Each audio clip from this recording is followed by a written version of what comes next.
Hi, I'm Peter Finney of the Clarion Herald, and I'm joined by Christine Bordelon, our associate editor, and our Kids Clarion and staff reporter, Beth Donzi. With I Give Catholic coming up on Tuesday, November 29th, we'd like to use just a few moments to explain why the Clarion Herald is such an indispensable ministry of the Archdiocese and why we're encouraging you to help support our mission. Just this past July, the Catholic Media Association named the Clarion Herald the best non-weekly diocesan newspaper in the United States and Canada. And that's an honor we received very humbly because it means we're serving our readers, both in print and through our ramped-up social media efforts. Just as an example of how we're really meeting the social media challenge, in the last 3 years, we've tripled our Facebook followers from 3,700 to 11,000. We've also been honored for our multimedia efforts with timely videos that go behind the scenes of the printed page. So Christine, I'd like to ask you, could you maybe share one or two stories about things that the Clarion Herald does to stand out in its mission?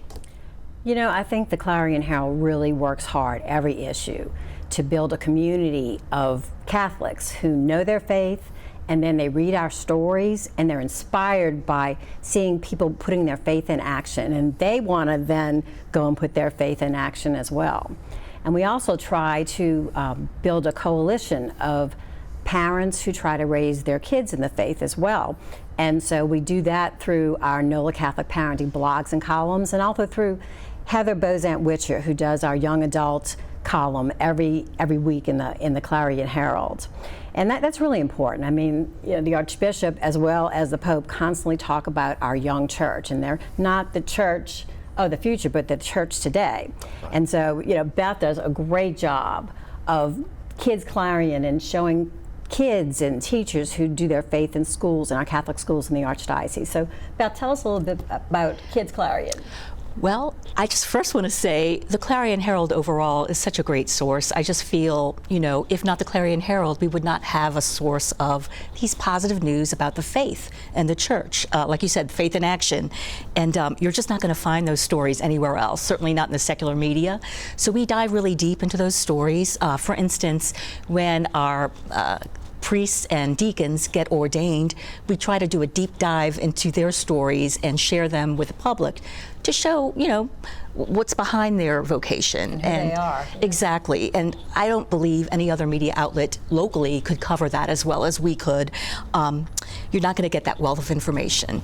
And then it's also, on the Kids Clarion front, it's always so inspiring to me when, you know, children, you know, acting out their faith actually are teaching their own parents. Right. You know, kids, you know, whether they're taking a role at Mass or doing a service project, are actually teaching their parents the ways of the faith. So I find that to be a really great, inspiring tool. And also, my biggest compliment is when a teacher tells me she uses Kids Clarion in her classroom. Definitely. So that's always a great compliment there. We know it's out there, and they're using our work, getting it out there. So we do inspirational stories, and really one of the most inspirational stories that I was involved in came just recently. Sister Sue Ellen Tennyson, who was kidnapped in West Africa. We didn't know where she was for 5 months. We didn't hear a single word.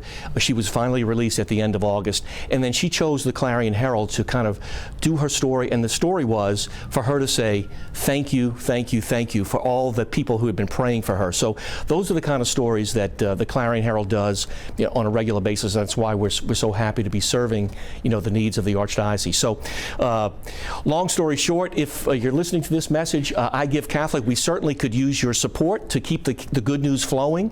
And not only financial support, we're talking about go to Facebook, go to Twitter, go to Instagram, and like us. We'd like to really ramp up our social media presence, and that would certainly help a lot if you go and click on that and follow us in doing that. So I want to thank Christine and Beth for being with us, and thank you so much for your support, I Give Catholic, and we're here to serve you.